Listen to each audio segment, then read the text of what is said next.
الحمد لله رب العالمين نحمده حق حمده ونثني عليه الخير كله كما ينبغي لجلال وجهه وعظيم سلطانه وأشهد أن لا إله إلا الله وحده لا شريك له وأشهد أن محمدا عبد الله ورسوله اللهم صل وسلم وبارك على نبينا محمد وعلى آله وصحبه أجمعين وعلى من تبعهم بإحسان إلى يوم الدين أما بعد فإن خير الحديث كتاب الله وخير الهدي هدي محمد صلى الله عليه وسلم وشر الأمور محدثاتها وكل بدعة ضلالة وكل ضلالة في النار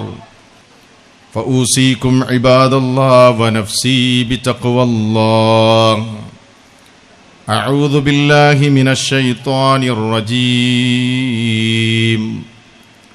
بسم الله الرحمن الرحيم يا أيها الذين آمنوا اتقوا الله حق تقاته ولا تموتن إلا وأنتم مسلمون واعبد ربك حتى يأتيك اليقين الله أكبر الله أكبر الله أكبر لا إله إلا الله الله أكبر الله أكبر ولله الحمد. സ്നേഹവും ബഹുമാനവുമുള്ള സത്യവിശ്വാസികളെ, സത്യവിശ്വാസിനികളെ, അല്ലാഹു സുബ്ഹാനഹു വ തആലയുടെ അത്യപാരമായ അനുഗ്രഹത്താൽ വളരെയേറെ സന്തോഷം നിറഞ്ഞ ഈ സാഹചര്യത്തിൽ ഈ ഈദ് മുസല്ലയിൽ നമ്മളെല്ലാവരും സമ്മേളിച്ചിരിക്കുകയാണ്. അൽഹംദുലില്ലാഹ്. 30 ദിവസങ്ങൾ വസന്തങ്ങൾ നിറഞ്ഞ നോമ്പുകാലമായിരുന്നു. പ്രാർത്ഥനയുടെയും നന്മയുടെയും ദീർഘമായ സുജൂദുകളുടെയുമൊക്കെ പൂക്കൾ വിരിയിച്ച മനോഹരമായ റമളാനിൻ്റെ രാവുകളെല്ലാം നമ്മളിൽ നിന്ന് കഴിഞ്ഞുപോയി. ആ ആത്മനിയന്ത്രണത്തിൻ്റെ ജീവിത വഴിയിൽ വിശുദ്ധിയുടെ ഒരു മാസം പിന്നിട്ട് ഇന്ന് വിശ്വാസി സമൂഹം ആത്മഹർഷത്തിൻ്റെ നിറവിൽ ഈദുൽ ഫിത്ർ ആഘോഷിക്കുകയാണ്. അല്ലാഹു സുബ്ഹാനഹു വ തആല നാം ചെയ്ത എല്ലാ സൽക്കർമ്മങ്ങളും നമ്മളിൽ നിന്ന് കബൂൽ ചെയ്യുമാറാകട്ടെ. ഈ ഈദ് മുസല്ലയിൽ ഒരുമിച്ച് ചേർന്ന എല്ലാവർക്കും മഹനീയമായ ഇസ്ലാമിൻ്റെ ഈദിൻ്റെ ആശംസകൾ കൈമാറുകയാണ്. തഖബ്ബലല്ലാഹു മിന്ന വമിൻകും സ്വാലിഹൽ അഅമാൽ. നമ്മുടെ ആഘോഷത്തിൻ്റെ ഏറ്റവും വലിയ പ്രത്യേകത തന്നെ അതാണ്.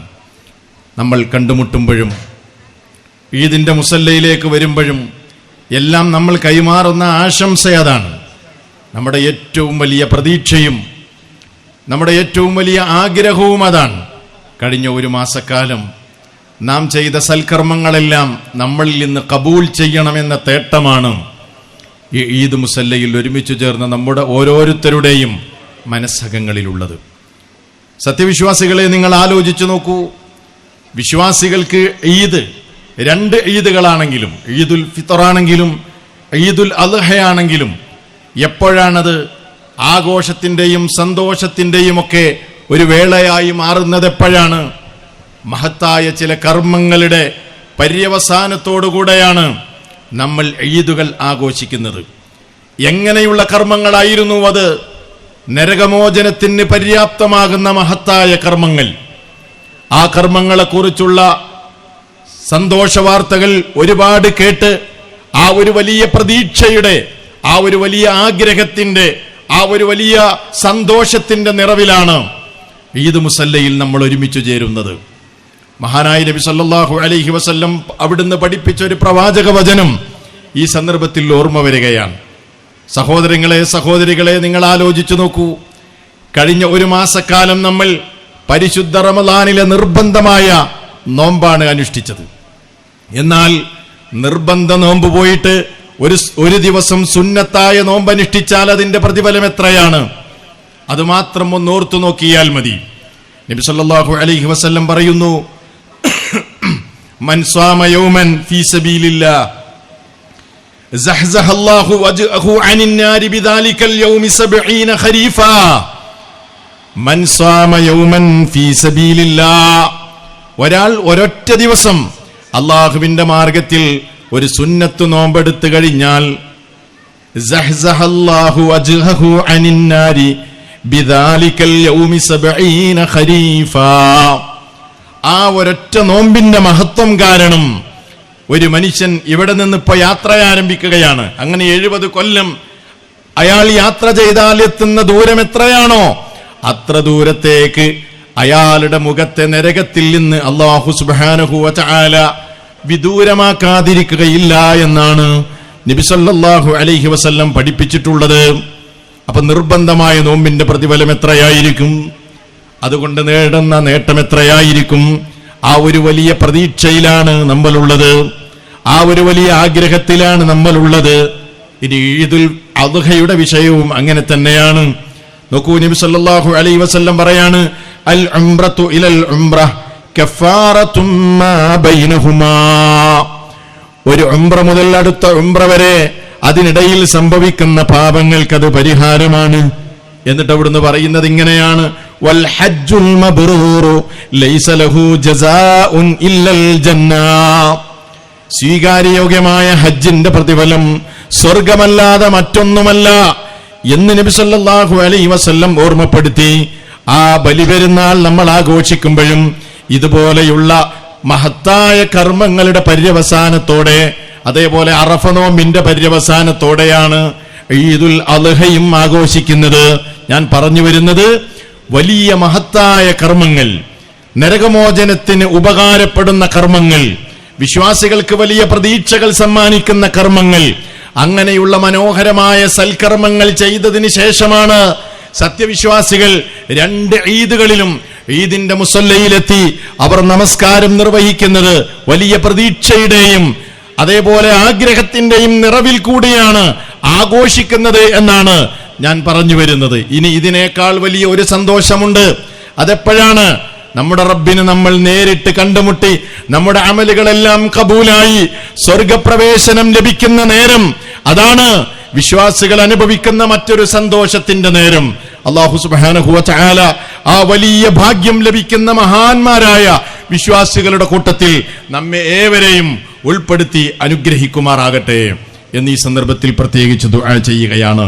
സഹോദരങ്ങളെ, മനുഷ്യന്റെ ജീവിതം ഒരു യാത്രയോട് ഉപമിക്കുകയാണെങ്കിൽ, മരുഭൂമിയിലൂടെ ഇങ്ങനെ യാത്ര ചെയ്തുകൊണ്ടിരിക്കുന്ന ഒരു മനുഷ്യൻ ആ യാത്രക്കിടയിൽ കണ്ടെത്തുന്ന ചില പച്ചപ്പുൽത്തുരുത്തുകളുണ്ട്, അതേപോലെ ചെറിയ ചില വെള്ളത്തടാകങ്ങളുണ്ട്. ആ വെള്ളത്തടാകങ്ങളും പച്ചപ്പുൽത്തുരുത്തുകളുമൊക്കെ അയാളുടെ മനസ്സിലുണ്ടാക്കുന്ന സന്തോഷവും ആനന്ദവും എത്രയായിരിക്കും? ചുട്ടുപൊള്ളുന്ന മണലാരിന്റെ തേലൂടെ തലക്കമീതെ കത്തിജ്വലിക്കുന്ന സൂര്യൻ, ആ സൂര്യന്റെ ചൂടേറ്റുകൊണ്ട് മരുഭൂമിയിലൂടെ മണൽക്കാറ്റുകളെ തരണം ചെയ്തുകൊണ്ട് യാത്ര ചെയ്യുന്ന ഒരു യാത്രക്കാരൻ, അതിനിടയിൽ അയാൾ കണ്ടെത്തുന്ന ചെറിയ ചെറിയ പച്ചപ്പുൽത്തുരുത്തുകൾ അയാൾക്കുണ്ടാക്കുന്ന സന്തോഷങ്ങൾ.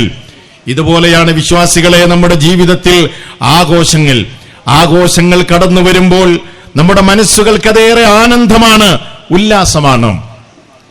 ആഘോഷത്തിന്റെ ആത്മാവ് തന്നെ മാനസികമായ ഉല്ലാസം നൽകണം എന്നതാണ്. അതില്ലാത്തത് ആഘോഷമാകുകയില്ല. പക്ഷേ പലപ്പോഴും നിങ്ങൾ ആലോചിച്ചു നോക്കൂ, ഇന്ന് ആഘോഷങ്ങൾ അതിന്റെ യഥാർത്ഥ ആത്മാവിൽ നിന്ന് വഴിതെറ്റിക്കൊണ്ടിരിക്കുകയാണ്, അല്ലേ?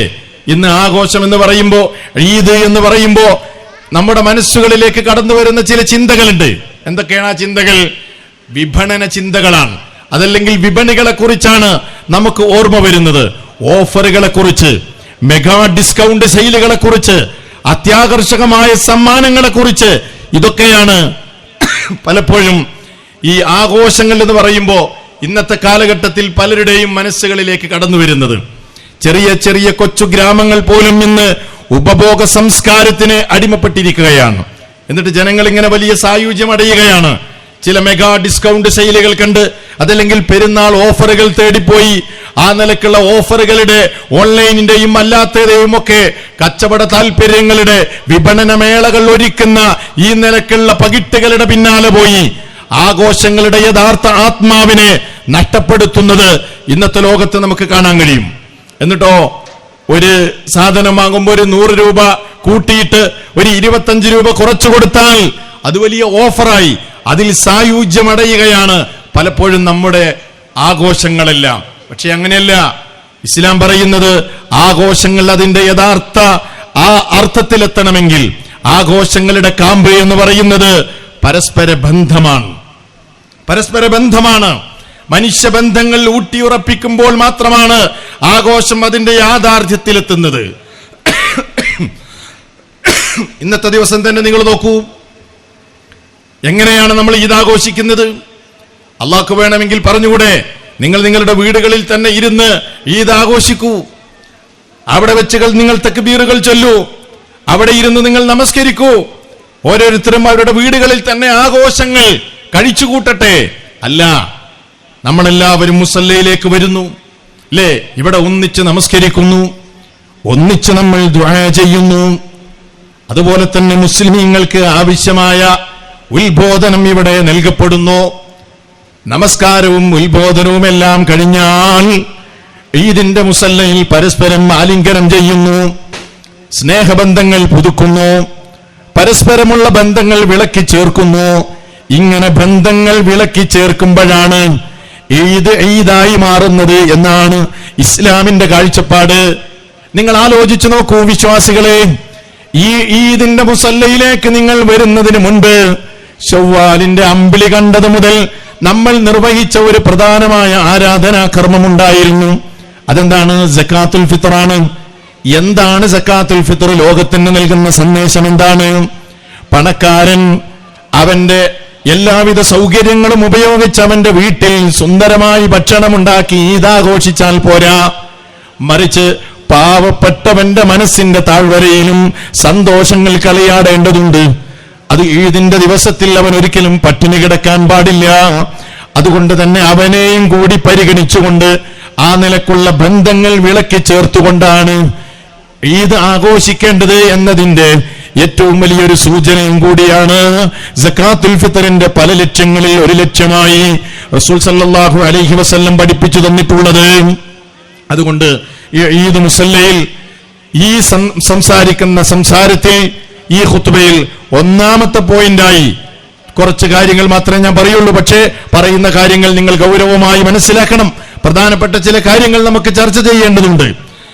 ഒന്നാമത്തെ പോയിന്റായി നിങ്ങൾ എല്ലാവരും മനസ്സിലാക്കേണ്ട കാര്യം, ഇന്നത്തെ ദിവസം നമ്മൾ ബന്ധങ്ങൾക്ക് പ്രാധാന്യം നൽകണം. കുടുംബ ബന്ധങ്ങൾ സന്ദർശിക്കണം, അയൽപക്ക ബന്ധങ്ങൾ സന്ദർശിക്കണം. സമൂഹമായി നമ്മൾ കഴിഞ്ഞുകൂടുമ്പോൾ സാമൂഹികമായ ബന്ധങ്ങൾ, ആ ബന്ധങ്ങൾക്ക് നമ്മൾ പരിഹാരം, ആ ബന്ധങ്ങൾക്ക് നമ്മൾ പ്രാധാന്യം കാണണം. അതേപോലെ തന്നെ എവിടെയെങ്കിലും ബന്ധങ്ങൾക്ക് വിള്ളലുണ്ടായിട്ടുണ്ടെങ്കിൽ ആ വിള്ളലേറ്റ ബന്ധങ്ങളെ അത് അടുപ്പിക്കാനും അത് തുന്നിച്ചേർക്കാനും ആ വിടവുകൾ നികത്താനും നമ്മുടെ ഇന്നത്തെ ആഘോഷത്തിന്റെ ഈ സന്ദർഭം നമുക്കതിനുള്ള വേദിയാകണം എന്നാണ് എനിക്ക് ഓർമ്മപ്പെടുത്താനുള്ളത്. നബി സല്ലല്ലാഹു അലൈഹി വസല്ലം പറയാണ്, നമ്മളെപ്പോഴും കേൾക്കാറുള്ള ഒരു വചനമുണ്ട്. എന്ത്? റമദാൻ മാസമായാൽ സ്വർഗത്തിന്റെ കവാടങ്ങൾ തുറക്കപ്പെടും, നരക കവാടങ്ങൾ അടക്കപ്പെടും. പക്ഷേ അത് റമദാനിൽ മാത്രമല്ല. സ്വർഗത്തിന്റെ കവാടങ്ങൾ തുറക്കപ്പെടുന്നത് റമദാനിൽ മാത്രമല്ല. എപ്പോഴാണ്? ആഴ്ചയിൽ 2 പ്രാവശ്യം സ്വർഗത്തിന്റെ കവാടങ്ങൾ തുറക്കപ്പെടുന്നുണ്ട്. നോക്കൂ നിങ്ങൾ, ഇമാം മുസ്ലിം റിപ്പോർട്ട് ചെയ്യുന്ന ഹദീസിൽ കാണാം, റസൂൽ സല്ലല്ലാഹു അലൈഹി വസല്ലം പറയുകയാണ്, തുഫ്തഹു അബ്വാബുൽ ജന്ന യൗമൽ ഇത്നൈനി വ യൗമൽ ഖമീസ്. ഈ ഹദീസ് എല്ലാവരും വളരെ സൂക്ഷിച്ചുകൊണ്ട് കേൾക്കണം. എല്ലാ തിങ്കളാഴ്ചയിലും എല്ലാ വ്യാഴാഴ്ചകളിലും സ്വർഗത്തിന്റെ കവാടങ്ങൾ തുറക്കപ്പെടുന്നതാണ്. എന്നിട്ട് പറയാണ്, ഫയുഗ്ഫറു ലികുല്ലി അബ്ദിൻ ലാ യുശ്രികു ബില്ലാഹി ശൈആ. അല്ലാഹുവിൽ പങ്കു ചേർക്കാത്ത സർവ്വ അടിമകൾക്കും അല്ലാഹു എല്ലാ തിങ്കളാഴ്ചയും വ്യാഴാഴ്ചയും പുറത്തു കൊടുക്കുന്നതാണ്, പാപമോചനം ലഭിക്കുന്നതാണ്. എന്നിട്ട് പറയാണ് ഇല്ലാ റജുലൻ കാനത് ബൈനഹു വബൈന അഖീഹി ഷഹ്നാ. എന്നാൽ ഒരാൾക്ക് അല്ലാഹു പുറത്തു കൊടുക്കൂല. ഒരു മനുഷ്യൻ അല്ലാഹു പുറത്തു കൊടുക്കുകയില്ല. ആരാണ് അയാൾ? അയാൾക്കും അയാളുടെ സഹോദരനുമിടയിൽ പിണക്കമുണ്ട്. കാലങ്ങളായി അവർ സംസാരമില്ല, ബന്ധങ്ങൾ വിച്ഛേദിക്കപ്പെട്ടിരിക്കുകയാണ്, യാതൊരു നിലക്കുള്ള ബന്ധവുമില്ല. അങ്ങനെയുള്ള ഒരാൾ, അയാൾ എന്ത് തന്നെ കർമ്മങ്ങൾ ചെയ്തവനാണെങ്കിലും അയാൾക്ക് അല്ലാഹു പുറത്തു കൊടുക്കുന്നതല്ല. നബി സല്ലല്ലാഹു അലൈഹി വസല്ലം എന്നിട്ട് പറഞ്ഞു തരികയാണ്, അവന്റെ വിഷയത്തിൽ ഇങ്ങനെ പറയുമെന്നാണ്, അൻദിറൂ ഹാദൈനി ഹത്താ യസ്തലിഹാ, അൻദിറൂ ഹാദൈനി ഹത്താ യസ്തലിഹാ, അൻദിറൂ ഹാദൈനി ഹത്താ യസ്തലിഹാ. അവര് രണ്ടുപേരും രമ്യതയിലെത്തുന്നത് വരെ അവരുടെ വിഷയത്തിൽ സാവകാശം കാണിക്കൂ, പെൻഡിങ്ങിലിടൂന്നാണ്. നോക്കൂ, അപ്പൊ നമ്മൾ വളരെ പ്രാധാന്യം കാണിക്കേണ്ട ഒരു വിഷയമാണ് നമ്മുടെ ബന്ധങ്ങൾ. അത് വിളക്കിച്ചേർക്കാൻ നമുക്ക് ഇന്നത്തെ ദിവസം അവസരമാകണം. അതല്ലാതെ ഉപഭോഗ സംസ്കാരം, അതുപോലെ തന്നെ വിപണനം, ഓഫറുകൾ, അതേപോലെ മറ്റുള്ള കാര്യങ്ങൾ, ഇതല്ല അതൊന്നും വേണ്ടെന്നല്ല, ആവശ്യത്തിന് സാധനം വാങ്ങണ്ടെന്നല്ല പറഞ്ഞതിന്റെ കാര്യം. മനസ്സിലായോ? അപ്പൊ അതുകൊണ്ട് ആഘോഷങ്ങളുടെ ഏറ്റവും മർമ്മപ്രധാനമായ അതിന്റെ ആത്മാവറിഞ്ഞുകൊണ്ടായിരിക്കണം നമ്മൾ ഈദാഘോഷിക്കേണ്ടത്. രണ്ടാമതായി മനസ്സിലാക്കേണ്ടത്, ഒരുപാട് ആളുകൾ തെറ്റിദ്ധരിച്ച ഒരു വിഷയമുണ്ട്. അതെന്താണെന്നറിയോ? റമദാൻ എന്ന് പറഞ്ഞാൽ അതൊരു സീസണാണ് അല്ലെ? ഇന്ന് അങ്ങനെയാണ് മീഡിയകൾ പരിചയപ്പെടുത്തുന്നത്. അതേപോലെ തന്നെ സോഷ്യൽ മീഡിയ, ഇതിലൊക്കെ നമ്മൾ കാണുന്നത് എന്താണ്? റമദാൻ അതൊരു ആരാധനയുടെ സീസൺ. ആ ഒരു സീസൺ വന്നു കഴിഞ്ഞാൽ പിന്നെ ആർക്കും വിട്ടുവീഴ്ചയില്ല. എല്ലാവരും ഉഷാറാകണം, എല്ലാവരും ആരാധനകളിൽ, സൽക്കർമ്മങ്ങളിൽ മുഴുകണം, നന്മകൾ ചെയ്യണം. റമദാൻ കഴിഞ്ഞാലോ, സീസൺ കഴിഞ്ഞാലോ പിന്നെ എന്തുമാവാം അല്ലേ? ചെങ്ങലകളെല്ലാം പൊട്ടിച്ച് എല്ലാ നിലക്കുള്ള സർവസ്വതന്ത്രരായി എന്തും ചെയ്യാമെന്ന ഒരു ധാരണയാണ് ഇന്ന് പല ആളുകൾക്കും ഉള്ളത്. അത് അബദ്ധമാണ്. ഇസ്ലാം ഒരിക്കലും അതിനെ അംഗീകരിക്കുന്നില്ല. അങ്ങനെ ആരാധനകൾക്ക് ഒരു പ്രത്യേകിച്ചുള്ള സീസൺ ഇല്ല. മറിച്ച് ഏറ്റവും കൂടുതൽ നന്മകൾ ചെയ്യുകയും അല്ലാഹുവിലേക്ക് അടുക്കുകയും ചെയ്യേണ്ട സമയമുണ്ടെങ്കിൽ പോലും, ഏറ്റവും പ്രതിഫലാർഹമായ സന്ദർഭങ്ങൾ ഉണ്ടെങ്കിൽ പോലും, ജീവിതത്തിന്റെ അവസാനം വരെ നന്മകളിൽ നിരതരാകുകയാണ്, സൽക്കർമ്മങ്ങൾ തുടരുകയാണ് വേണ്ടത്. അതാണ് ഞാൻ ആമുഖമായി ഓതി വെച്ച വചനം. അല്ലാഹു സുബ്ഹാനഹു വ തആല പറയുന്നു, വഅബ്ദു റബ്ബക ഹത്താ യഅതിയകൽ യഖീൻ. ഓ നബിയേ, നിങ്ങളുടെ റബ്ബിനെ നിങ്ങൾ ആരാധിക്കണം. ഏതുവരെ? നിങ്ങൾക്ക് യഖീൻ വരുന്നത് വരെ, മരണം വരുന്നത് വരെ. അതിൽ യാതൊരു വിട്ടുവീഴ്ചയുമില്ല. യാ അയ്യുഹല്ലദീന ആമനുത്തഖുല്ലാഹ ഹഖ്ക തുഖാതിഹി വലാ തമൂതുന്ന ഇല്ലാ വഅൻതും മുസ്ലിമൂൻ. വിശ്വാസികളെ, നിങ്ങൾ അല്ലാഹുവിനെ സൂക്ഷിക്കേണ്ട മുറപ്രകാരം സൂക്ഷിക്കണം. വലാ തമൂതുന്ന ഇല്ലാ വഅൻതും മുസ്ലിമൂൻ. നിങ്ങൾ മുസ്ലിമീങ്ങളായിട്ടല്ലാതെ മരിച്ചു പോകരുത്. എന്താ പറഞ്ഞതിന്റെ അർത്ഥം? എപ്പോഴും എല്ലാ സന്ദർഭങ്ങളിലും അല്ലാഹുവിനെ നിരന്തരമായി ആരാധിക്കണം, റബ്ബിനോട് നിരന്തരമായ ബന്ധമുണ്ടാകണം. അതുകൊണ്ട് സഹോദരങ്ങളെ, സഹോദരിമാരെ, ആ നിലക്കുള്ള ധാരണകൾ നമ്മുടെ മനസ്സിലുണ്ടെങ്കിൽ, റമദാൻ കഴിഞ്ഞു, ഇനി എനിക്കെന്തുമാകാം, കഴിഞ്ഞ ഒരു മാസക്കാലം ഞാൻ പിടിച്ചു വെച്ചതെല്ലാം ഇനി തുടർന്ന് എനിക്ക് ചെയ്യാം എന്ന് ആരെങ്കിലും വിചാരിക്കുന്നുവെങ്കിൽ അത് മൗഢ്യമാണ്. ഇസ്ലാം ഒരിക്കലും അതിനെ അംഗീകരിക്കുന്നില്ല. നാം ചെയ്ത കർമ്മങ്ങൾ സ്വീകരിക്കപ്പെട്ടിട്ടുണ്ടോ ഇല്ലയോ നമുക്കറിയോ സഹോദരങ്ങളെ? നമ്മൾ ചെയ്ത നോമ്പ്, അതേപോലെ രാത്രികാലങ്ങളിലെ ദീർഘമായ നമസ്കാരം, നമ്മുടെ സക്കാത്ത്, നമ്മുടെ ദാനധർമ്മങ്ങൾ, നമ്മുടെ ഖുർആൻ പാരായണം, നമ്മുടെ ദീർഘമായ സുജൂദുകൾ അല്ലാഹു സ്വീകരിച്ചിട്ടുണ്ടോ ഇല്ലയോ നമുക്കറിയാൻ കഴിയോ? അതിന്റെ ഡീറ്റെയിൽ ആയിട്ട് നമുക്കറിയാൻ കഴിയില്ലെങ്കിലും അതിന്റെ ഏകദേശ സൂചനകൾ ഈ ലോകത്ത് വെച്ചുകൊണ്ട് തന്നെ നമുക്ക് മനസ്സിലാക്കാൻ കഴിയും നമ്മുടെ കർമ്മങ്ങളുടെ സ്ഥിതി എന്താണ് എന്ന്. അതിന് പണ്ഡിതന്മാർ ചില അടയാളങ്ങൾ പറഞ്ഞു തന്നിട്ടുണ്ട്. ആ അടയാളങ്ങൾ 2-3 ഞാൻ നിങ്ങളെ ഓർമ്മപ്പെടുത്തുകയാണ്. ഞാനും നിങ്ങളും ഓരോരുത്തരും സ്വന്തം മനസ്സിനോട് ചോദിക്കുക, ഈ അടയാളങ്ങൾ എന്റെ ജീവിതത്തിൽ എത്രത്തോളം പുലർന്നിട്ടുണ്ട്? മഹാന്മാരായ ഉലമാക്കൾ പറയുന്നു, നമ്മുടെ കർമ്മങ്ങൾ സ്വീകരിക്കപ്പെട്ടിട്ടുണ്ടോ ഇല്ലയോ എന്നതിന്റെ റമദാൻ കഴിഞ്ഞാലുള്ള ലക്ഷണങ്ങളിൽ ഒന്നാമത്തെ ലക്ഷണം ഏതാണ്? തിന്മകളിലേക്ക് തിരിച്ചു പോകാതിരിക്കലാണ്. റമളാനിൽ നമ്മൾ തടഞ്ഞു വെച്ച, നമ്മൾ ഒഴിഞ്ഞു മാറിയ, നമ്മൾ പാടില്ലെന്ന് വിചാരിച്ച് ചെയ്യാതിരുന്ന ഏതൊക്കെ തെറ്റുകളുണ്ടോ, ആ തെറ്റുകളിൽ നിന്ന് ഏതെങ്കിലും തെറ്റുകൾ റമളാൻ വിട പറഞ്ഞു കഴിഞ്ഞാൽ അതിലേക്ക് നമ്മൾ മടങ്ങിയിട്ടുണ്ടോ? ഉണ്ടെങ്കിൽ അതിന്റെ ഒന്നാമത്തെ ലക്ഷണമാണ് ആ മനുഷ്യൻ ചെയ്ത ഒരു മാസത്തെ അയാളുടെ കർമ്മങ്ങൾ അതെല്ലാം വൃഥാവിലായി പോയിരിക്കുകയാണ്, അത് സ്വീകരിക്കപ്പെട്ടിട്ടില്ല എന്നതിന്റെ പ്രകടമായ അടയാളമാണത്. ഒന്ന്, തിന്മയിലേക്ക് തന്നെ മടങ്ങാതിരിക്കലാണ്. രണ്ടാമതായി പണ്ഡിതന്മാര് പറയുന്നത് സിയാദത്തു ത്വാഅ, നന്മകൾ ഏറ്റമേറ്റം വർദ്ധിപ്പിച്ച് റമളാൻ കഴിഞ്ഞാലും തുടർന്ന് ചെയ്യാനുള്ള തൗഫീഖ് കിട്ടുക. റമളാനിൽ ധാരാളം കർമ്മങ്ങൾ നമ്മൾ ചെയ്തു, പക്ഷേ ആ കർമ്മങ്ങളൊക്കെ റമളാൻ കഴിഞ്ഞതോടുകൂടെ സ്റ്റോപ്പായി. റമളാനിന് ശേഷം പിന്നെ അതൊന്നും ചെയ്യുന്നില്ല. നിർബന്ധമായ നോമ്പ് റമളാനിൽ ഉള്ളൂ എങ്കിൽ പോലും അതല്ലാതെ നമ്മൾ ചെയ്ത ധാരാളം സൽക്കർമ്മങ്ങൾ ഉണ്ടായിരുന്നു. അള്ളാഹുവിന്റെ കിതാബ് നമ്മൾ നിവർത്തി ഓതിയിട്ടുണ്ടായിരുന്നു, ദാനധർമ്മങ്ങൾ നമ്മൾ വർദ്ധിപ്പിച്ചിട്ടുണ്ടായിരുന്നു, രാത്രികാലങ്ങളിൽ നിസ്കാരം നമ്മൾ അനുഷ്ഠിച്ചതാണ്. അത് റമളാനിൽ മാത്രമുള്ള നിസ്കാരമല്ലല്ലോ, രാത്രി നമസ്കാരം എപ്പോഴുമുണ്ട്. ഇങ്ങനെ സുന്നത്ത് നോമ്പുകൾ പിന്നെയുമുണ്ട്. ഈ നന്മകളെല്ലാം തുടർന്നും നമുക്ക് ചെയ്യാനും അതിൽ വർധനവ് വരുത്താനും നമുക്കുള്ള ഒരു മാനസികമായ അവസ്ഥയുണ്ടെങ്കിൽ അത് അല്ലാഹു തന്ന അപാരമായ തൗഫീഖാണ്. അവന്റെ കർമ്മങ്ങൾ അല്ലാഹു സ്വീകരിച്ചു എന്നതിന്റെ പ്രകടമായ അടയാളമാണത് എന്നാണ് മഹാന്മാരായ ഉലമാക്കൾ പറയുന്നത്.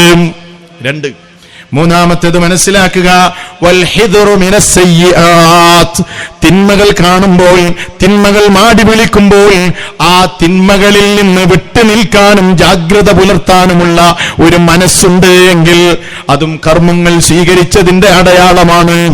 ഇനി ഇതൊന്നുമല്ലാതെ ഒരു ജയിൽ മോചിതനെ പോലെ ശൗവാലങ്ങ് പിറന്നപ്പോ ജയിൽ മോചിതനെ കണ്ടിട്ടില്ലേ? കുറെ കാലമായി, വർഷങ്ങളോളമായി ജയിലിൽ കഴിയുന്ന ഒരു മനുഷ്യനെ ജയില് തുറന്ന് പുറത്തേക്ക് അങ്ങ് വിട്ടപ്പോ അയാൾക്ക് സ്വാതന്ത്ര്യത്തിന്റെ പുതിയ നാള് വന്നപ്പോ അയാൾ ഇങ്ങനെ ആലോചിക്കുകയാണ്, ഞാൻ എന്തൊക്കെയാണ് ചെയ്യേണ്ടത്. അയാൾ ഇങ്ങനെ അങ്ങോട്ടും ഇങ്ങോട്ടും ഓടുകയാണ്. അയാൾ ഇങ്ങനെ ആകപ്പാടെ വെപ്രാളം പിടിച്ചിരിക്കുകയാണ്. പുതിയ സ്വാതന്ത്ര്യമാണ്, എന്തൊക്കെ ചെയ്യേണ്ടതെന്ന കൺഫ്യൂഷനാണ്. ഇതേപോലെയാണ് ശവ്വാൽ പിറന്നതൊരു പുതിയ സ്വാതന്ത്ര്യത്തിന്റെ അവസ്ഥയായിട്ടാണ് നമ്മൾ കാണുന്നതെങ്കിൽ നമ്മുടെ അമലുകളൊന്നും തന്നെ കബൂലായിട്ടില്ല എന്നതിന്റെ അടയാളമാണതെന്ന് മഹാന്മാരായ ഉലമാ പറയുന്നു. അല്ലാഹു അത്തരക്കാരിൽ നിന്ന് നമ്മേവരെയും കാത്തുരക്ഷിക്കുമാറാകട്ടെ.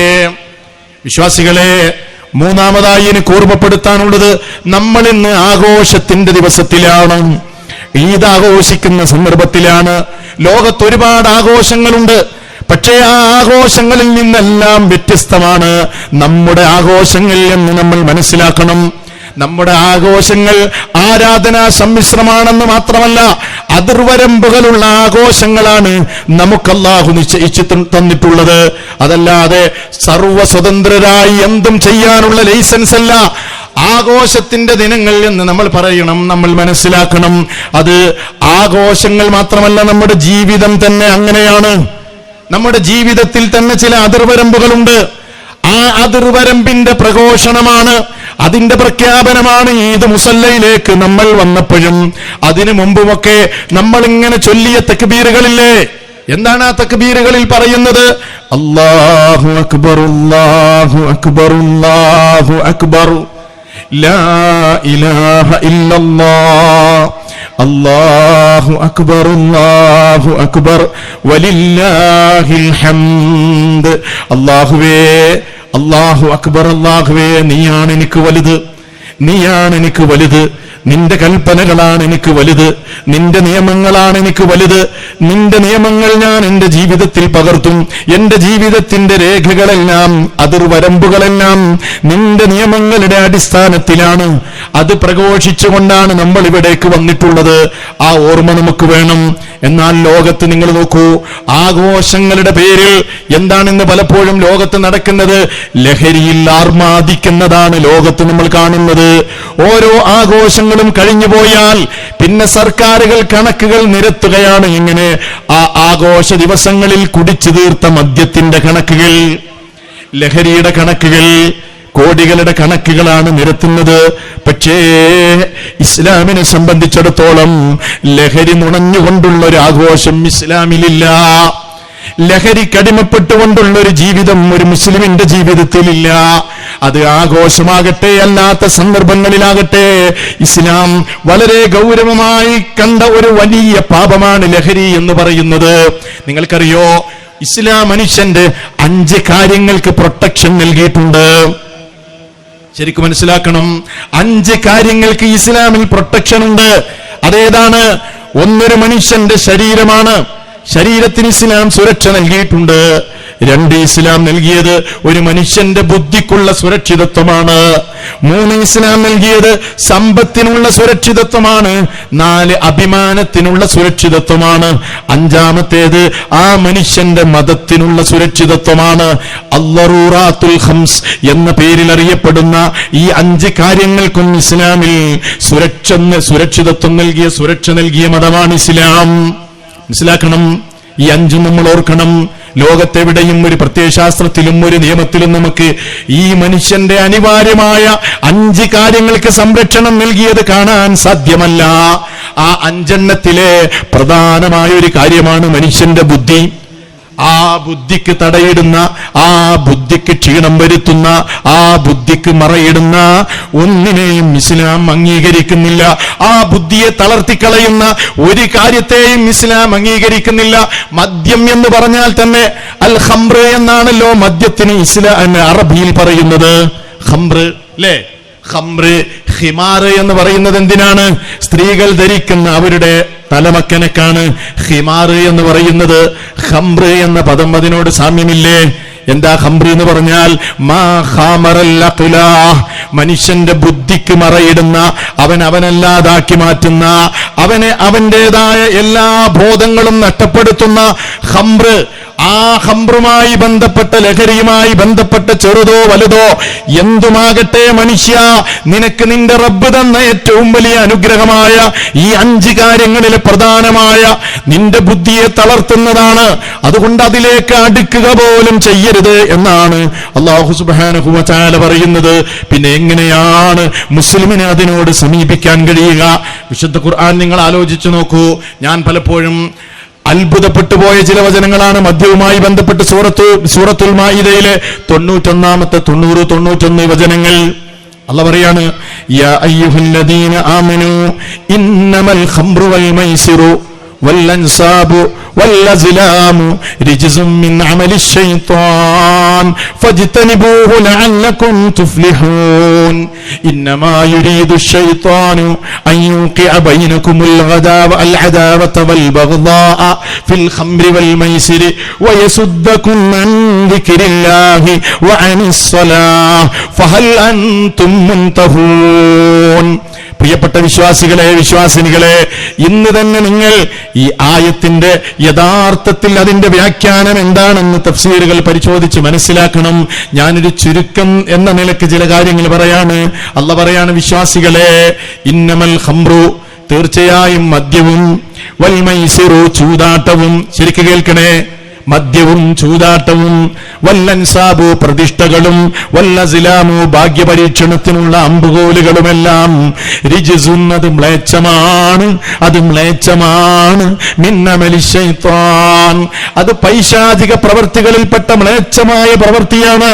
എന്നിട്ട് അല്ലാഹു പറയാണ്, ഫജ്തനിബൂ, നിങ്ങൾ അതിനെ ഒഴിവാക്കണേ, അതിനെ നിങ്ങൾ അകറ്റി നിർത്തണേ, ലഅല്ലക്കും തുഫ്ലിഹൂൻ, നിങ്ങളുടെ ജീവിത വിജയത്തിന് അനിവാര്യമായും ഇപ്പറഞ്ഞ കാര്യങ്ങൾ ഖംറും മൈസിറും അൻസാബും അസ്ലാമും ഒക്കെ ജീവിതത്തിൽ നിന്ന് പാടെ ഒഴിവാക്കണേ. ഇത് പറഞ്ഞിട്ട് അല്ലാഹു പറഞ്ഞ കാര്യമുണ്ടെന്ന്. എന്താ പറഞ്ഞെന്നറിയോ? ഇത് കേട്ടോ. ഇന്ന് ലോകം എത്തി നിൽക്കുന്ന ദുരന്തത്തിന്റെ അടിസ്ഥാന കാരണം 1400 കൊല്ലങ്ങൾക്കപ്പുറത്ത് വിശുദ്ധ ഖുർആൻ ലോകത്തോട് വിളിച്ചു പറഞ്ഞിരിക്കുകയാണ് അല്ലേ? മദ്യവും അതേപോലെ ലഹരിയുമൊക്കെ വ്യാപകമായി ഉപയോഗിച്ച് എന്തുണ്ട് പരിഹാരമെന്ന് അന്വേഷിച്ച് നടക്കുന്ന ലോകം പല നിലക്കുള്ള പരിഹാരങ്ങൾ പറയുമ്പോഴും ആ പരിഹാരങ്ങളൊന്നും വച്ചുപിടിക്കാതെ പോകുന്നത് അടിസ്ഥാനപരമായ കാരണങ്ങൾ മനസ്സിലാക്കാതെയുള്ള ചികിത്സയായതുകൊണ്ടാണ്. ഖുർആൻ പറയുന്നത് എന്തെന്നറിയുമോ? ഇന്നമാ യുരീദു ശൈത്വാൻ, പിശാച് ഉദ്ദേശിക്കുന്നത് എന്താണെന്നറിയുമോ? അയ്യൂഖിഅ ബൈനകുമുൽ അദാവത വൽ ബഗ്ളാഅ ഫിൽ ഖംരി വൽ മൈസിരി. മദ്യത്തിലൂടെ ചൂതാട്ടത്തിലൂടെ ലഹരിയിലൂടെ നിങ്ങൾക്കിടയിൽ ശത്രുതയും വിദ്വേഷവും ഉണ്ടാക്കാനാണ് പിശാച് ഉദ്ദേശിക്കുന്നത് എന്ന് മാത്രമല്ല, വയസുദ്ദകും അൻ ദിക്രില്ലാഹ്, ആ മനുഷ്യന്റെ ഹൃദയത്തിൽ നിന്ന് ദൈവബോധത്തെ, അള്ളാഹുവിനെ കുറിച്ചുള്ള ചിന്തയെ അത് തടഞ്ഞു വെക്കുകയും ചെയ്യുന്നു. അതുകൊണ്ട് ഫഹൽ അൻതും മുൻതഹൂൻ, ലോകമേ നിങ്ങൾക്ക് അത് വിട്ടെറിഞ്ഞ് ഉപേക്ഷിച്ച് വിരമിക്കാൻ സമയമായില്ലേ എന്ന് അല്ലാഹു സുബ്ഹാനഹു വ തആല ചോദിക്കുകയാണ്. എന്താണ് ഇവിടെ അല്ലാഹ് പറഞ്ഞത്? എത്ര കൃത്യമാണ്! ബുദ്ധിയെ ഇല്ലാതാക്കുന്നു എന്ന് മാത്രമല്ല, വ്യക്തിക്കും സമൂഹത്തിനും അത് ദോഷം ചെയ്യുന്നു എന്നാ ഖുർആൻ പറഞ്ഞത്. ഇന്നമാ യുരീദു ശൈത്വാൻ അയ്യൂഖിഅ ബൈനകുമുൽ അദാവത വൽ ബഗ്ളാഅ ഫിൽ ഖംരി വൽ മൈസിരി. ആ വചനം നിങ്ങൾ ഓർത്തു വെക്കണേ. ഇന്നമാ യുരീദു ശൈത്വാനു അയ്യൂഖിഅ ബൈനകുമുൽ അദാവത വൽ ബഗ്ളാഅ ഫിൽ ഖംരി വൽ മൈസിരി. മദ്യത്തിലൂടെ ചൂതാട്ടത്തിലൂടെ നിങ്ങൾക്കിടയിൽ ശത്രുതയും വിദ്വേഷവും പ്രശ്നങ്ങളുമാണ് പിശാച് ഉണ്ടാക്കാൻ ഉദ്ദേശിക്കുന്നത്. ഉത്തരം കിട്ടിയില്ലേ? നൊന്ത് പ്രസവിച്ച മാതാവിന്റെ കഴുത്തറുത്തു കൊന്ന കഥ നമ്മുടെ കേരളത്തിൽ നിന്ന് നമ്മൾ കേട്ടില്ലേ? സ്വന്തം പിതാവിന്റെ നെഞ്ചത്തേക്ക് കടാര കുത്തിയിറക്കിയ വാർത്ത നമ്മൾ കേരളത്തിൽ നമ്മൾ കേട്ടില്ലേ? സ്വന്തം പിഞ്ചു പൈതലിനെ അരിഞ്ഞു കൊന്ന കഥ നമ്മൾ കേട്ടില്ലേ? മദ്യത്തിന്റെ അരുംകൊലകൾ, മദ്യവും ലഹരിക്കടിമപ്പെട്ട് നടത്തിക്കൊണ്ടിരിക്കുന്ന കൂട്ടക്കൊലകൾ, അരുംകൊലകൾ, അതിന്റെ വാർത്തകൾ ദിനേന നേരം പുലരുമ്പോൾ ഇന്ന് കേരള ജനത ഓരോ ദിവസവും വായിച്ചു കൊണ്ടിരിക്കുന്നില്ലേ? കൂട്ടത്തോടെ സ്വന്തം മാതാവിനെ, മാതാവിന്റെ ഉമ്മയെ, അതേപോലെ വീടുമായി ബന്ധപ്പെട്ട രക്തബന്ധുക്കളെ എല്ലാം അരിഞ്ഞു വീഴ്ത്താൻ മനുഷ്യനെ പ്രേരിപ്പിച്ചത് എന്താണ്? ലഹരിയാണ്. ഖുർആൻ പറയാണ്, ഇന്നമാ യുരീദു ശൈത്വാൻ. സുബ്ഹാനല്ലാഹ്, സുബ്ഹാനല്ലാഹ്. എത്ര പ്രാവശ്യം നമ്മൾ ആവർത്തിച്ച് വായിക്കണം ഈ വചനം അല്ലേ? നമ്മുടെ മനസ്സിൽ ഇത് കോറിയിടണ്ടേ? ആലോചിച്ചു നോക്കൂ സമൂഹമേ. ഇന്നമാ യുരീദു ശൈത്വാനു അയ്യൂഖിഅ ബൈനകുമുൽ അദാവത വൽ ബഗ്ളാഅ ഫിൽ ഖംരി വൽ മൈസിർ. അല്ലാഹു സുബ്ഹാനഹു വ തആല പറയാണ്, ഏറ്റവും വലിയ ദുരന്തത്തിലേക്കാണ് മനുഷ്യരെ അത് കൊണ്ടുപോകുന്നത് എന്നാണ് ഖുർആൻ പറയുന്നത്. എന്താണ് ലോകം ചിന്തിക്കാത്തത്? എന്താണ് ആലോചിക്കാത്തത്? മഹാനായ നബി സല്ലല്ലാഹു അലൈഹി വസല്ലം പറയുന്നത് നോക്കൂ. അല്ലാഹുവിന്റെ റസൂൽ പറയാണ്, ഇജ്തനിബുൽ ഖംറ, ലഹരിയെ ഒഴിവാക്കണേ. ഫഇന്നഹാ ഉമ്മുൽ ഖബായിസ്, ഫഇന്നഹാ ഉമ്മുൽ ഖബായിസ്, അത് തിന്മകളുടെ മാതാവാണ്. ലോകത്ത് എവിടെയെങ്കിലും ഈ നിലക്കുള്ള ഒരു അധ്യാപനം ലോകത്ത് കാണാൻ കഴിയുമോ? അങ്ങനെയുള്ള മുസ്ലിമീങ്ങളെ കുറിച്ചാണ് ഇപ്പോ പല ആളുകളും അപരാധം പറയുന്നത്. മുസ്ലിമീങ്ങളാണത്രേ ലഹരിയുടെയും അതേപോലെ ലഹരി വിൽപ്പനക്കാരുടെയും അതേപോലെ ഡ്രഗ് ഡീലർമാരും ഒക്കെയായി പ്രവർത്തിക്കുന്നത് എന്ന് യാതൊരു നിലക്കുള്ള ബോധവുമില്ലാതെ സംസാരിക്കുന്ന ആളുകളെ ലോകത്ത് കാണാൻ കഴിയും. പക്ഷേ ഇല്ല, യഥാർത്ഥമായ ഒരു മുസ്ലിമിന് അടുക്കാൻ കഴിയില്ല. ലോകത്തിന്റെ പ്രവാചകൻ പിന്നീട് ലോകത്ത് വരാനിരിക്കുന്ന ഈ ദുരന്തത്തിന്റെ ഗൗരവമായ അതിനെ സംബന്ധിച്ച് താക്കീത് നൽകിയിരിക്കുകയാണ്. ഉമ്മുൽ ഖബായിസ്, തിന്മകളുടെ മാതാവാണ്. അല്ലേ? ഒരാളുടെ മുമ്പിൽ 3 തിന്മകളുണ്ട് എന്ന് നിങ്ങൾ ചിന്തിക്കുക. ഒരു മനുഷ്യന്റെ മുമ്പിൽ 3 തിന്മകളുണ്ട്. ഒന്ന് കൊലയാണ്, മറ്റൊന്ന് വ്യഭിചാരമാണ്, മൂന്നാമത്തത് ലഹരിയാണ്. ഏത് തെരഞ്ഞെടുക്കണം? അയാൾ ഇങ്ങനെ ആലോചിച്ചു. ഒരു മനുഷ്യനെ ഞാനിങ്ങനെ അരിഞ്ഞു വീഴ്ത്തി കൊല്ലുകയോ? എന്റെ മനസ്സ് സമ്മതിക്കുന്നില്ല, ഞാൻ കൊല്ലില്ല, ഞാനത് ഒഴിവാക്കി. പിന്നെ വ്യഭിചാരമാണ്, എനിക്കുമുണ്ടല്ലോ ഉമ്മയും പെങ്ങന്മാരും ഒക്കെ, അതുകൊണ്ട് മറ്റൊരു പെണ്ണിന് അവിഹിതമായി ഞാൻ ഒരിക്കലും ആ നിലക്കുള്ള ഒരു പീഡനം ഞാൻ ചെയ്യില്ല. അതിൽ നിന്നും അയാൾ മാറി നിന്നു.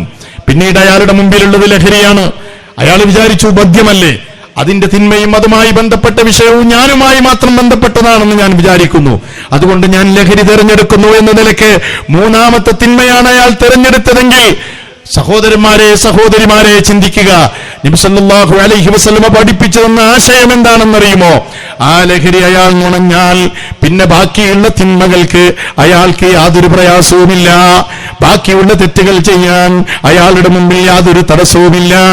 ലഹരിക്കടിമയായാൽ, ലഹരി നുണഞ്ഞാൽ പിന്നെ ആ മനുഷ്യൻ തന്റെ സഹോദരിയെ അയാൾ പീഡിപ്പിക്കും, അതല്ലെങ്കിൽ മറ്റൊരു മനുഷ്യനെ അയാൾ കൊല്ലും. ഈ 3 തിന്മകളും അയാൾ ചെയ്യേണ്ടി വരും. ഇതാണ് ലഹരിയുടെ അവസ്ഥ. അതുകൊണ്ട് തന്നെ ജാഗ്രത പുലർത്തേണ്ട കാലമാണ്, ജാഗ്രത പുലർത്തേണ്ട കാലമാണ്. ഞാനത് ചെയ്യുന്നില്ല, അതല്ലെങ്കിൽ എനിക്ക് ലഹരി വേണ്ട, അത്തരമൊരു തിന്മയിലേക്ക് ഞാൻ ഒരിക്കലും പോകില്ല എന്ന് വിചാരിക്കുന്ന നിഷ്കളങ്കരായ കുട്ടികൾ പോലും ലഹരിയുടെ കെണികളിൽ പോയി വീഴുന്ന ദുരന്തപൂർണമായ അവസ്ഥയാണെന്ന് നമ്മൾ കാണുന്നത്. ചതിയിലൂടെ, മിഠായിയിലൂടെ, പലഹാരങ്ങളിലൂടെ, ജ്യൂസിലൂടെ, അതേപോലെ തന്നെ നമ്മൾ കഴിക്കുന്ന മറ്റുള്ള പലഹാരങ്ങളിലൂടെ ലഹരിക്ക് അടിമകളാക്കാൻ വേണ്ടി ഇന്ന് ഡ്രഗ് ഡീലർമാർ നമ്മുടെ കേരളത്തിന്റെ ഗ്രാമാന്തരങ്ങളിൽ, കൊച്ചു ഗ്രാമങ്ങളിൽ പോലും ഗൂഢമായി പ്രവർത്തിച്ചു കൊണ്ടിരിക്കുകയാണ്. അന്യ സംസ്ഥാനങ്ങളിൽ നിന്ന് കേരളത്തിലേക്ക് കോടികളുടെ ലഹരി മരുന്നുകളാണ് ഒഴുകിക്കൊണ്ടിരിക്കുന്നത്. ജാഗ്രത വേണേ ഉമ്മമാരെ, ജാഗ്രത വേണേ ഉപ്പമാരെ, ജാഗ്രത വേണേ. ഈദിന്റെ സുദിനത്തിൽ നമ്മൾ ആവർത്തിച്ച് മനസ്സിലാക്കണേ, നമ്മൾ ചൊല്ലിയ തക്ബീർ ധ്വനികൾക്ക് എതിരാണത്. അതുകൊണ്ട് ആലോചിച്ച് മനസ്സിലാക്കുക, ചിന്തിക്കുക. സഹോദരങ്ങളെ, വിശ്വാസികളെ, ഒരു വീട്ടിൽ ലഹരിക്കടിമപ്പെട്ട ഒരാളുണ്ടെങ്കിൽ ആ വീട്ടിലെ സമാധാനം എന്നേക്കുമായി നഷ്ടമായി. യാതൊരു സംശയവും അതിൽ വേണ്ട. എന്നേക്കുമായി അയാൾക്ക് ആ വീട്ടിലെ സമാധാനം നഷ്ടപ്പെട്ടു പോയി. അങ്ങനെയാ എത്ര ഉദാഹരണങ്ങളാണ് നമ്മൾ കാണുന്നത്, അല്ലേ? നമ്മുടെ വീട്ടിലേക്ക് ഒരു എക്സാമ്പിൾ പറയാ. നമ്മുടെ വീട്ടിലേക്ക് ഒരു വന്യജീവി ഓടിക്കയറി എന്ന് വിചാരിക്കുക. പകലന്തിയോളം നമ്മൾ തെരഞ്ഞു നോക്കി, കിട്ടിയില്ല. അന്നത്തെ രാത്രിയിൽ നമ്മൾ അവിടെ കിടന്നുറങ്ങുമോ? നമുക്കവിടെ കിടന്നുറങ്ങാൻ കഴിയുമോ? ഒരിക്കലും കഴിയില്ല. കാരണം എവിടെയാണ് ആ ജീവി ഒളിഞ്ഞിരിക്കുന്നത്, അറ്റാക്ക് ചെയ്യുമോ എന്ന പേടിയാണ്. ഇതുപോലെയാണ് ലഹരിക്കടിമപ്പെട്ട ഒരു മനുഷ്യൻ നമ്മുടെ വീട്ടിലുണ്ടെങ്കിൽ അയാൾ എഴുന്നേൽക്കുന്നതും, അയാൾ ചുമക്കുന്നതും, അയാൾ ലൈറ്റിടുന്നതും, അയാൾ വാഹനമെടുക്കുന്നതും, അയാൾ അനങ്ങുന്നതും, അയാൾ ബാത്റൂമിൽ പോകുന്നതുമെല്ലാം മറ്റുള്ളവരെ നിരന്തരമായി പേടിപ്പെടുത്തിക്കൊണ്ടിരിക്കും. മറ്റുള്ളവർക്ക് നിരന്തരമായ ബേജാറുണ്ടാക്കിക്കൊണ്ടിരിക്കുന്ന വിഷയമാണ്. ഇയാൾ എന്താണ് ചെയ്യുന്നത്, എന്താണ് ചെയ്യാൻ പോകുന്നത് എന്ന് തിരിച്ചറിയാൻ കഴിയില്ല. അതുകൊണ്ട് ഒരു മാർഗമേ ഉള്ളൂ. ആ വഴിയിലേക്ക് പോകുന്നതിൽ നമുക്ക് ചെയ്യാൻ പറ്റുന്നത് എന്തൊക്കെയുണ്ടോ ആ വിഷയത്തിൽ ജാഗ്രത പുലർത്തുകയും ചെയ്യാൻ പറ്റുന്ന വിഷയങ്ങൾ ചെയ്യുകയും ശക്തമായ ഈ തിന്മയ്ക്കെതിരെ നിലയുറപ്പിക്കുകയും നമ്മുടേതായ നിലക്കുള്ള എല്ലാ പ്രതിബന്ധങ്ങളും തീർക്കുകയും ചെയ്യുക എന്നതാണ്. അതിന് ഏറ്റവും വലിയ പരിഹാരം എന്താണെന്നറിയുമോ? അള്ളാഹുവിനെ കുറിച്ചുള്ള നിരന്തരമായ ചിന്ത നമ്മുടെ കുട്ടികളുടെ മനസ്സിലുണ്ടാകുക എന്നതാണ്. പലപ്പോഴും ഇന്ന് ഈ നിലക്കുള്ള ചിന്തകൾ കട്ടാക്കാനാണ് പലരും ഇന്ന് ശ്രമിച്ചുകൊണ്ടിരിക്കുന്നത്. നിങ്ങൾ ആലോചിച്ചു നോക്കിയിട്ടുണ്ടോ? 70കളിലും 80കളിലും 90കളിലും ഒക്കെ ജീവിച്ച തലമുറകളിൽ നിന്ന് വ്യത്യസ്തമായി ഇന്നത്തെ പുതുതലമുറ വഴിതെറ്റിപ്പോകാനുള്ള കാരണം എന്താണെന്ന് നിങ്ങൾ ആരെങ്കിലും ചിന്തിച്ചിട്ടുണ്ടോ? നമ്മൾ ആലോചിക്കണമല്ലോ, അല്ലേ? 70കളിലെ തലമുറകളിൽ നിന്ന് വ്യത്യസ്തമായി, 80കളിലെ തലമുറകളിൽ നിന്ന് വ്യത്യസ്തമായി, 90കളിലെ തലമുറകളിൽ നിന്ന് വ്യത്യസ്തമായി പുതുതലമുറ എന്തുകൊണ്ട് വഴിതെറ്റിപ്പോകുന്നു? ഇന്നൊരു 15 വയസ്സുകാരനെ നോക്കി നാം ഭയപ്പെട്ട് ജീവിക്കേണ്ട ഒരു കാലഘട്ടത്തിലല്ലേ നമ്മൾ ജീവിച്ചുകൊണ്ടിരിക്കുന്നത്? നിങ്ങൾ ചിന്തിച്ചിട്ടുണ്ടോ? അതിന്റെ പരിഹാരം ഈ മുസല്ലയിൽ നിന്ന് കണ്ടെത്തിയതിന് ശേഷമാണ് നമ്മൾ ഇതിന്റെ പുറത്തേക്ക് പോകേണ്ടത്. 70കളിലും 80കളിലും 90കളിലും ഒക്കെ ജീവിച്ചിരുന്ന തലമുറകൾ, അവരെ സംബന്ധിച്ചിടത്തോളം അവര് ഉമ്മ എന്ന് പറഞ്ഞാൽ ഉമ്മയോട് സ്നേഹമുണ്ടായിരുന്നു, ആദരവുണ്ടായിരുന്നു. അതുപോലെ തന്നെ ഉമ്മയോടൊരു ഭയമുണ്ടായിരുന്നു, അല്ലേ? ഉമ്മയെ സംബന്ധിച്ച് വാപ്പയോട് സ്നേഹമുണ്ടായിരുന്നു, വാപ്പയോട് ആദരവുണ്ടായിരുന്നു, വാപ്പയെക്കുറിച്ചുള്ള ഭയമുണ്ടായിരുന്നു. അധ്യാപകനോട് സ്നേഹമുണ്ടായിരുന്നു, അധ്യാപകനോട് ആദരവുണ്ടായിരുന്നു, അധ്യാപകനോട് അല്ലെങ്കിൽ അധ്യാപകനെ സംബന്ധിച്ചുള്ള ഭയമുണ്ടായിരുന്നു. സമൂഹത്തോട് സ്നേഹമുണ്ടായിരുന്നു, ആദരവുണ്ടായിരുന്നു. ചുറ്റുപാടുള്ള കാരണവന്മാരോട് അവരോട് ആ നിലക്കുള്ള ബഹുമാനമുണ്ടായിരുന്നു. സമൂഹത്തെയും പേടിച്ചിരുന്നു. പക്ഷേ ഇന്നങ്ങനെയല്ല. ഇന്ന് ഈ നിലക്കുള്ള എല്ലാ രൂപത്തിലുള്ള സ്നേഹവും ബഹുമാനവും ആദരവും അതേപോലെ തന്നെ പേടിയുമൊക്കെ വളർന്നുകൊണ്ടിരിക്കുന്ന പിഞ്ചു തലമുറകളുടെ പുതുതലമുറകളുടെ മനസ്സിൽ നിന്ന് കട്ടായി പോയിരിക്കുകയാണ്. പലരും ബോധപൂർവം അതിനെ കട്ട് ചെയ്തിരിക്കുകയാണ്. ആരാണത് കട്ട് ചെയ്തത്? ആരാണ് നമ്മുടെ കുട്ടികളുടെ മനസ്സുകളിൽ നിന്ന് ഈ നിലക്കുള്ള സ്നേഹത്തെയും ബഹുമാനത്തെയും ഭയത്തെയും ഒക്കെ കട്ട് ചെയ്തത് ആരാണ്? ആലോചിക്കണ്ടേ, അല്ലേ?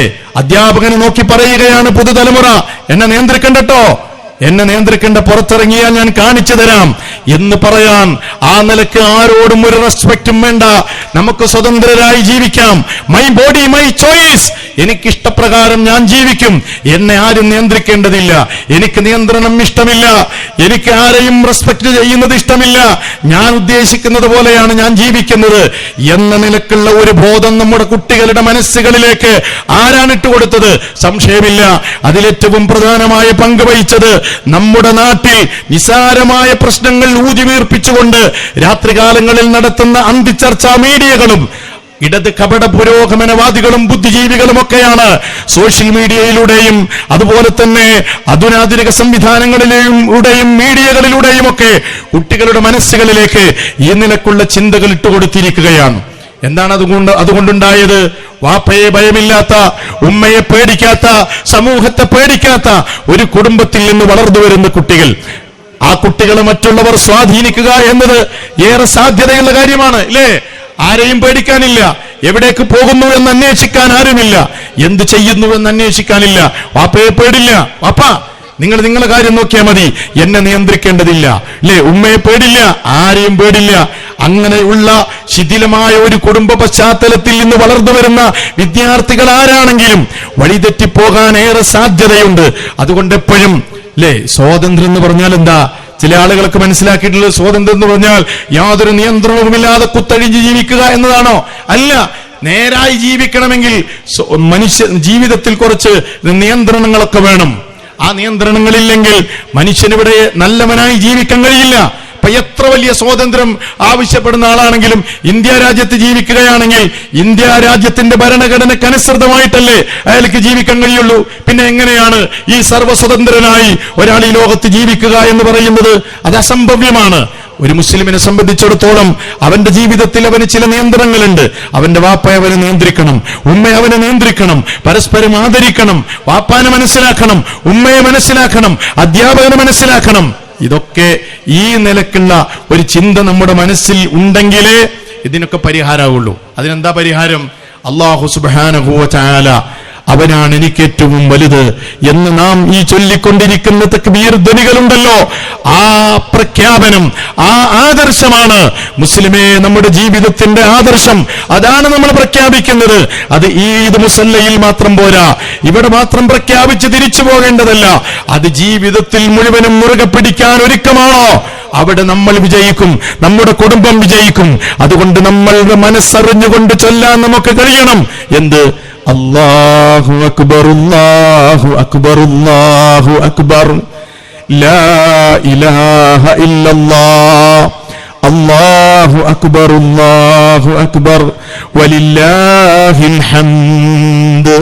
അല്ലാഹുവേ, നീയാണ് എനിക്ക് വലുത്, നിന്റെ നിയമങ്ങൾ അനുസരിക്കാൻ ഞാൻ ഒരുക്കമാണ്, നിനക്ക് കീഴ്പ്പെട്ട് ജീവിക്കാൻ ഞാൻ തയ്യാറാണ്. ആ ഒരു ആശയം നമ്മൾ മുറുകെ പിടിച്ച് റബ്ബിനെ ഭയന്നുകൊണ്ട് ജീവിച്ചാൽ നമ്മുടെ കുടുംബം സലാമത്താകും, നമ്മുടെ മക്കൾ സലാമത്താകും, നമ്മുടെ മക്കൾ രക്ഷപ്പെടും. അതുകൊണ്ട് ആ ബോധം മക്കളിൽ നിലനിർത്താനാണ് രക്ഷിതാക്കളെ നിങ്ങളെല്ലാവരും ശ്രമിക്കേണ്ടത്. ആ ഒരു ബോധം കുട്ടികളുടെ മനസ്സിൽ ഉണ്ടാകണം. അതൊരുപാട് സംവിധാനങ്ങൾ നമ്മുടെ മുമ്പിലുണ്ട്. കുട്ടികൾ വഴിതെറ്റിക്കൊണ്ടിരിക്കുന്ന കാലത്ത് അവർക്ക് മതവിദ്യാഭ്യാസം ഒന്നും കിട്ടാതെ തോന്നിയ കോലത്തിൽ ജീവിക്കാനുള്ള അവസരം സൃഷ്ടിക്കുകയാണ് പലപ്പോഴും പല രക്ഷിതാക്കളും. മദ്രസാ വിദ്യാഭ്യാസം ഒരു കടപ്പാട് മാത്രം, അതൊരു 3-4 ക്ലാസ്, അത് കഴിഞ്ഞാൽ പിന്നെ മദ്രസല്ല, അള്ളാഹ് എന്താണെന്ന് മനസ്സിലാക്കാനുള്ള അവസരമില്ല, ദീന് കേൾക്കാൻ അവസരമില്ല. എന്തിയെ? 10ാം ക്ലാസ് കഴിഞ്ഞു, അവന് വലിയ ക്ലാസ്സിൽ വലിയ പാഠങ്ങൾ പഠിക്കാനുണ്ട്, പരീക്ഷയുടെ തിരക്കുണ്ട്. പിന്നെ മദ്രസാ വിദ്യാഭ്യാസം, ദീനീ വിദ്യാഭ്യാസമൊക്കെ ഒരു 2ാം കട ഏർപ്പാടായി കാണും.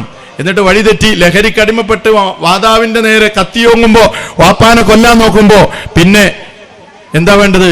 എന്റെ മോനൊന്ന് കൗൺസിൽ ചെയ്യണമല്ലോ, അല്ലെങ്കിൽ എന്റെ മോനൊരു ഉപദേശം കൊടുക്കണമല്ലോ, വല്ല ഉസ്താദുമാരും എവിടെങ്കിലും ഉണ്ടോ എന്ന് അന്വേഷിച്ച് നടക്കുന്ന അവസ്ഥയാണ് ഇന്ന് നമുക്ക് കാണാൻ കഴിയുന്നത്. അതുകൊണ്ട് ചെറുപ്പകാലം മുതൽക്ക് തന്നെ കുട്ടികളുടെ പിറകിൽ അവരെ ഫോളോ ചെയ്ത് അവർക്ക് ആവശ്യമായ ധാർമ്മിക വിദ്യാഭ്യാസം പകർന്ന് അല്പമൊക്കെ മുതിർന്നാലും അവർക്കത് കിട്ടാനുള്ള എന്തെങ്കിലും സോഴ്സ് ഉണ്ടോ എന്ന് അന്വേഷിച്ച് അവരെ എപ്പോഴും ദീനുമായി കണക്ട് ചെയ്യാൻ നമ്മൾ തയ്യാറാകണം. അങ്ങനെയുള്ളൂ. എപ്പോഴും ചാർജ്, നമ്മുടെ മൊബൈൽ ഫോണില് ചാർജ് തീർന്നാൽ കൂട്ടരെ നമ്മൾ ചാർജ് ചെയ്യുന്നില്ലേ? ഇല്ലെങ്കിൽ അത് ഡെഡായി പോകില്ലേ? ഇതേപോലെ മനുഷ്യനും ആത്മീയമായ ചാർജിങ് വേണം. അതില്ലെങ്കിൽ വഴിതെറ്റിപ്പോകും. നമ്മുടെ മക്കളെ വല വീശി പിടിക്കാൻ പലരുമുണ്ട് എന്ന തിരിച്ചറിവ് നമുക്കുണ്ടാകണം. എത്രയോ സംവിധാനങ്ങൾ ഇവിടെ ഇല്ലേ? CRE, തുടർ മതവിദ്യാഭ്യാസ പദ്ധതിയാണത്. നമ്മുടെ കുട്ടികൾ പോകുന്നുണ്ടോ? +2 അതേപോലെ തന്നെ മുതിർന്ന ക്ലാസ്സുകളിൽ പഠിക്കുന്ന വിദ്യാർത്ഥികൾക്ക് അവരുടെ ദീനിനെ വീണ്ടും പഠിക്കാനും മനസ്സിലാക്കാനും അതുപോലെ തന്നെ കൂടുതൽ കാര്യങ്ങൾ മനസ്സിലാക്കി അവരുടെ മതബോധത്തെ തുടർത്തിക്കൊണ്ടുപോകാനുള്ള സംവിധാനമാണത്. CRE സംവിധാനം നമ്മൾ നിലനിർത്തണം. QHLS വിശുദ്ധ ഖുർആനും ഹദീസും പഠിക്കാനുള്ള സംരംഭങ്ങൾ അല്ലെ. രക്ഷിതാക്കൾ പോകും, പക്ഷെ പലപ്പോഴും മക്കൾ അങ്ങോട്ട് കൊണ്ടുപോകാറില്ല. നമ്മളും നമ്മുടെ മക്കളുമൊക്കെ അത്തരം പഠന സംവിധാനങ്ങളിൽ പോകണം. ഇവിടെയും അതിനുള്ള സംവിധാനങ്ങളുണ്ട് എന്നാണ് ഞാൻ മനസ്സിലാക്കുന്നത്. സംഘാടകർ അറിയിച്ചിട്ടുണ്ട്. അത്തരം സംവിധാനങ്ങളിലേക്ക് നമ്മുടെ മക്കളെ അയക്കണം. അതുപോലെ തന്നെ സഹോദരങ്ങൾ, ഒരു കാര്യം ഓർമ്മപ്പെടുത്താൻ, ഒരു വാഹനം മാറ്റിക്കൊടുക്കണം. ചീക്കോട് ഗ്രാമപഞ്ചായത്ത് എന്ന പേര് എഴുതിയിട്ടുള്ള വാഹനം ഒന്ന് മാറ്റിക്കൊടുക്കണം എന്ന് പ്രത്യേകം അറിയിക്കുകയാണ്. അപ്പോൾ ഞാൻ പറഞ്ഞു വരുന്നത്, അത്തരം സംവിധാനങ്ങളെല്ലാം ഉപയോഗപ്പെടുത്തിക്കൊണ്ടാണ്. ഇവിടെ മദ്രസ സംവിധാനമുണ്ട്, അൽ-നൗറ മദ്രസ സംവിധാനം. ധാരാളം കുട്ടികൾ പഠിക്കുന്ന മദ്രസയാണ്. നമ്മുടെ കുട്ടികൾ അവിടെ പോകുന്നുണ്ടോ? നമ്മൾ പരിശോധിക്കുക. ഇങ്ങനെയുള്ള സംവിധാനങ്ങളെല്ലാം ഉപയോഗപ്പെടുത്തിയാൽ ഇന്ന് നമ്മൾ അനുഭവിക്കുന്ന എല്ലാ പ്രശ്നങ്ങൾക്കും ഒരു പരിധിവരെ പരിഹാരം കണ്ടെത്താൻ കഴിയും. ഞാൻ പറഞ്ഞു വരുന്നത്, എപ്പോഴും ദീനുമായി നമ്മുടെയും നമ്മുടെ മക്കളുടെയും കണക്ഷനാണ് ഈ ഫിത്നകൾ നിറഞ്ഞു നിൽക്കുന്ന ഈ കാലഘട്ടത്തിൽ നമുക്കുള്ള സുരക്ഷ എന്ന തിരിച്ചറിവ് മാത്രം നിങ്ങൾക്ക് എല്ലാവർക്കും ഈ സന്ദർഭത്തിൽ ഉണ്ടാകണമെന്ന് പ്രത്യേകിച്ച് ഓർമ്മപ്പെടുത്തുകയാണ്. ഇനിയും ദീർഘിച്ച് സംസാരിക്കുന്നില്ല. ഞാൻ പറഞ്ഞ കാര്യങ്ങൾ ഒന്നുകൂടെ നിങ്ങളെ ഓർമ്മപ്പെടുത്തുകയാണ്. ഒന്നാമതായി, നമ്മൾ ഇനിയുള്ള ദിവസങ്ങളിൽ പ്രാർത്ഥിക്കേണ്ടത് നമ്മുടെ കർമ്മങ്ങൾ അല്ലാഹുവിങ്കിൽ കബൂലാകാൻ വേണ്ടിയാണ്. ആ ഒരു പ്രാർത്ഥന മനസ്സുമായിട്ടാണ് ഇവിടെ നിന്ന് നമ്മൾ പിരിഞ്ഞു പോകേണ്ടത്. അതോടൊപ്പം നമ്മുടെ ആഘോഷത്തിന്റെ ആത്മാവ് ബന്ധങ്ങളെ വിളക്കി ചേർക്കലാണ്. എവിടെയെങ്കിലും നമ്മുടെ ബന്ധങ്ങളിൽ വിള്ളലുകളുണ്ടെങ്കിൽ അത് വിളക്കി ചേർക്കാനുള്ള ഒരു വേദിയാകട്ടെ ഇന്നത്തെ ദിവസം എന്ന് പ്രത്യേകിച്ച് ഓർമ്മപ്പെടുത്തുകയാണ്. അതുപോലെ തന്നെ ഇനി ഒരിക്കലും തിന്മകളിലേക്ക് മടങ്ങില്ല എന്നൊരു ദൃഢനിശ്ചയം നമുക്കുണ്ടാകണം. ഈ രൂപത്തിൽ മുന്നോട്ട് പോകാൻ അല്ലാഹു സുബ്ഹാനഹു വ തആല നമുക്കെല്ലാവർക്കും തൗഫീഖ് നൽകി അനുഗ്രഹിക്കുമാറാകട്ടെ. ഇതുപോലെ ഈ ഈദ് മുസല്ലയിൽ നമ്മളെപ്പോലെ ഒരുമിച്ച് ചേരാൻ കഴിയാത്ത പലരുമുണ്ട്. രോഗം കൊണ്ടും മറ്റു പ്രതിബന്ധങ്ങൾ കൊണ്ടുമൊക്കെ അല്ലാഹു സുബ്ഹാനഹു വ തആല അവർക്കും അർഹമായ പ്രതിഫലം നൽകി അനുഗ്രഹിക്കുമാറാകട്ടെ. നമ്മുടെ കൂട്ടത്തിൽ രോഗം കൊണ്ടും മറ്റുള്ള പ്രയാസങ്ങൾ കൊണ്ടുമൊക്കെ വിഷമിക്കുന്നവർക്ക് അല്ലാഹു അവരുടെ രോഗങ്ങൾക്ക് ശമനം നൽകി അനുഗ്രഹിക്കുമാറാകട്ടെ. ഇന്ന് പ്രത്യേകം ഈ ഈദ് മുസല്ലയിൽ പ്രാർത്ഥിക്കാൻ വേണ്ടി ഒരു സഹോദരൻ വസിയ്യത്ത് ചെയ്തിട്ടുണ്ട്. അദ്ദേഹത്തിന് പ്രയാസമുണ്ട് എന്നാണ്, രോഗസംബന്ധ ശാരീരികമായ പ്രയാസമുണ്ട് എന്നറിയിച്ചിട്ടുണ്ട്. അതുകൊണ്ട് നിങ്ങളും അദ്ദേഹത്തിന് വേണ്ടി ദുആ ചെയ്യുക. അദ്ദേഹത്തിന്റെ രോഗം അല്ലാഹു എത്രയും വേഗം ശിഫയാക്കി എല്ലാ നിലക്കുള്ള പൂർണ്ണ ശിഫയും നൽകി അനുഗ്രഹിക്കുമാറാകട്ടെ. ലോകത്ത് നമ്മൾ ഇന്ന് ഈദ് ആഘോഷിക്കുമ്പോഴും അവരുടെ ശത്രുക്കളിൽ നിന്നുള്ള പീഡനങ്ങളാൽ ബുദ്ധിമുട്ടുന്ന പ്രയാസമനുഭവിക്കുന്ന മുസ്ലിം സഹോദരങ്ങളുണ്ട്. അല്ലാഹു അവർക്ക് സമാധാനം നൽകുമാറാകട്ടെ. അവരുടെ ശത്രുക്കൾക്കെതിരിൽ അല്ലാഹു അവർക്ക് വിജയം നൽകി അനുഗ്രഹിക്കുമാറാകട്ടെ എന്ന് സന്ദർഭത്തിൽ പ്രത്യേകമായി ദുആ ചെയ്യുകയാണ്. എല്ലാ നിലക്കുമുള്ള കടബാധ്യതകൾ, പ്രയാസങ്ങൾ, ബുദ്ധിമുട്ടുകൾ, ജീവിത മേഖലയിൽ അനുഭവിക്കുന്ന പ്രയാസങ്ങൾ എല്ലാറ്റിനും അല്ലാഹു നമുക്കെല്ലാവർക്കും പരിഹാരം നൽകി നമ്മുടെ ജീവിതത്തിൽ സമാധാനം നൽകി അനുഗ്രഹിക്കുമാറാകട്ടെ. അല്ലാഹുമ്മ ഗ്ഫിർ ലിൽ മുഅ്മിനീന വൽ മുഅ്മിനാത്ത് വൽ മുസ്ലിമീന വൽ മുസ്ലിമാത്ത് الأحياء منهم والأموات إنك سميع قريب مجيب الدعوات اللهم أعز الإسلام والمسلمين وأذل الشرك والمشركين ودمر أعداء الدين وانصر عبادك الموحدين ربنا اغفر لنا ولإخواننا الذين سبقونا بالإيمان ولا تجعل في قلوبنا غلا للذين آمنوا ربنا إنك رؤوف رحيم ربنا آتنا في الدنيا حسنة وفي الآخرة حسنة وقنا عذاب النار.